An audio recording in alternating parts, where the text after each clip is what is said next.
Oi, gente, eu sou Adriana de Oliveira, sinóloga, etóloga, especialista em comportamento, distúrbios de comportamento e agressividade canina. No vídeo de hoje eu vim falar sobre humanização de cães. Por que a humanização de cães é tão responsável pela grande parte da maioria dos problemas de distúrbios de comportamento? Nós precisamos sempre se lembrar de que os cães possuíam na sua origem uma finalidade de serem cães de trabalho. Então, no começo de tudo, né, principalmente as pessoas mais antigas da nossa família, quando possuía algum cão, era sempre com a finalidade de trabalho. Ou eles tinham a finalidade propriamente dita de trabalhar na parte rural ou para a finalidade de cães de guarda. Então, de certa forma, ou de maneira ou de outra, acabavam sempre sendo cães de trabalho. Então, eram cães que tinham um propósito, que tinham uma finalidade. Depois, com o passar do tempo, com a aproximação desses cães cada vez mais dentro das nossas casas, cada vez mais dentro das nossas famílias, começou a se acontecer o processo de humanização de cães. Com a dinâmica das famílias reduzirem cada vez mais, as casas reduzirem cada vez mais, as famílias reduzirem cada vez mais, os cães começaram a ocupar o papel de membro da família. E dessa forma também foram perdendo a sua finalidade de origem, que eram de ser cães de trabalho. Pouquíssimas raças foram catalogadas como cães de companhia. Quase todas as raças que conhecemos hoje em dia foram feitas e desenvolvidas ao longo da humanidade e ao longo do seu processo de desenvolvimento com a finalidade de serem cães de trabalho. A grande maioria das raças que você conhece na sua convivência diária, que você vê por aí, tem a finalidade de serem cães de trabalho. Então, com exceção de pouquíssimas raças, até mesmo o Yorkshire, por exemplo, que muita gente costuma ter como o número 1 dos cães de companhia, eles foram desenvolvidos como cães de trabalho, eram cães de caça de ratos em tocas. Então, quando o cão perde a finalidade, ele começa a desenvolver distúrbios de comportamento, porque quando o cão perde a sua finalidade, ele começa a se distanciar da sua natureza instintiva, e a natureza instintiva do cão é muito sábia. Então, com essa aproximação, as pessoas começam a oferecer problemas humanos para cães. E cães são cães, como cães, obviamente, eles não vão conseguir resolver problemas humanos. Então, o que eu costumo ver no meu dia a dia? Pessoas aproximando cães de realidades muito humanas. Eu não tenho, deixa eu deixar bem claro aqui, eu não tenho nada contra, absolutamente nada contra a você tratar o seu cão como filho, eu mesmo trato, só que a gente tem que entender que nós devemos oferecer limites, oferecer realidade, tratamento, educação, socialização na medida de cães e não na medida de humanos. A gente não pode tratar como cães como se nós estivéssemos tratando de crianças. Então é muito comum um cachorro que precisa de limites, o dono conversar com ele como se estivesse falando com uma criancinha. O cão não entende a sua linguagem. Eu tenho até um vídeo aqui que fala sobre o conceito do não. O cão não entende o seu não, o cão não entende a sua linguagem, o cão entende a sua entonação. O cão, obviamente, principalmente dentro dessa realidade de matilha humana e cães que são criados dentro de apartamento, eles não têm muita coisa para fazer. Você tá ali o dia inteiro no celular, falando com alguém no telefone, trabalhando no computador, com a cabeça cheia de problemas para resolver, e o cão dentro dessa realidade, sem uma finalidade, o que ele acaba fazendo? Aprende muito mais rápido do que você pensa a te conhecer profundamente e às vezes muito melhor do que você se conhece. Então ele entende a sua linguagem corporal, ele entende o seu tom de voz, ele entende o condicionamento de alguns comandos gestuais que você às vezes faz sem nem perceber, como por exemplo, vou pegar a chave do carro, então ele já associa aquilo à saída do dono de casa. Então são conceitos que o cão acaba aprendendo nessa realidade humana. Eu sempre aconselho as pessoas, se você ainda não comprou um cão, se você ainda está pensando de forma inteligente em escolher um cão, você precisa se orientar pelo temperamento e pelo padrão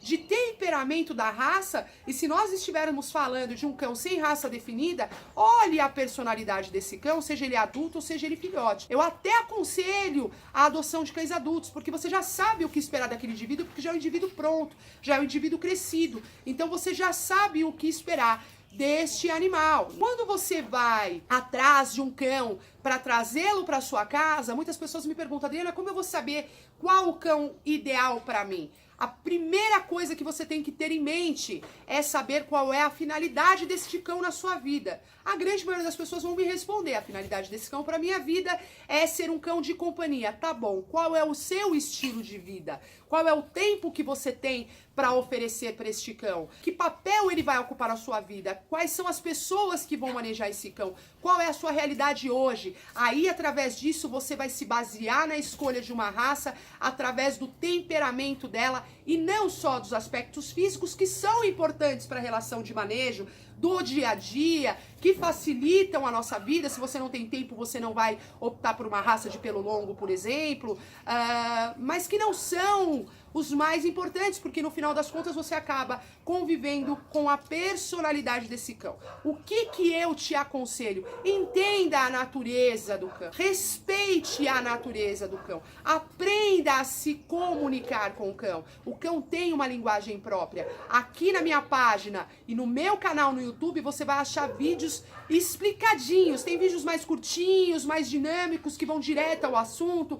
Temos aulas falando sobre o assunto, vídeos falando sobre liderança, vídeos falando sobre a postura temperamental do filhote, sobre a postura comportamental do filhote, a estrutura de comportamento dos cães, para te ajudar a falar essa linguagem. Esse é o nosso propósito aqui na página, ou pelo nosso propósito no canal no YouTube. Te ensinar qual é a natureza instintiva desse cão, te ensinar a falar com esse cão para que esse cão cumpra o propósito dele na vida da sua família, que é levar harmonia e não levar problema. Então fique ciente, a humanização de cães, ela é responsável pela grande maioria dos problemas de distúrbios de comportamento que nós vemos aí. Cães com distúrbios de agressividade, cães com distúrbios de ansiedade, cães estressados, cães que latem demais, cães que não respeitam a liderança dos donos, principalmente cães que não entendem o processo de liderança. Por quê? Porque cão precisa de limite como cão e não como limites de criança. Às vezes a família vai lá e aconchega este cão como se fosse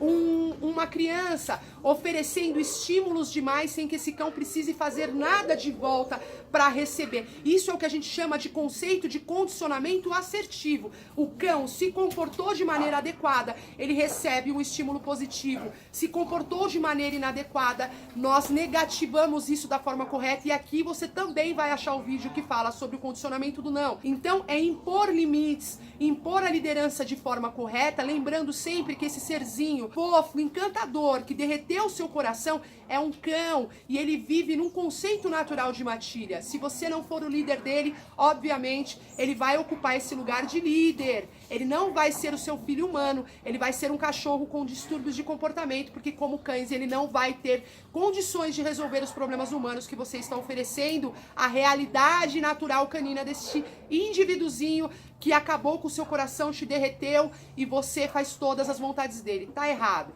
Então limites na hora certa, carinho na hora certa, e aí sim você vai ter condições de ter um membro na sua família que te leve harmonia e não te leve problemas e te deixe de cabelo em pé, tá certo? Te aconselho a olhar os vídeos no nosso canal no YouTube, que são muito completos, tenho certeza que você vai gostar. Se inscreve lá, ativa o sininho, curte a nossa página aqui, ativa o sininho também para você não perder o material maravilhoso que nós temos preparado para vocês com muito carinho. Convido seus amigos para curtir a página também, marca aqui nos comentários quem você pode conhecer que esteja passando por alguma dificuldade assim. Se você ficou com alguma dúvida, deixa aqui nos comentários também, vou tentar te responder ou numa live ou no próximo vídeo. Conto com vocês, até o próximo vídeo, um beijo grande, tchau, tchau!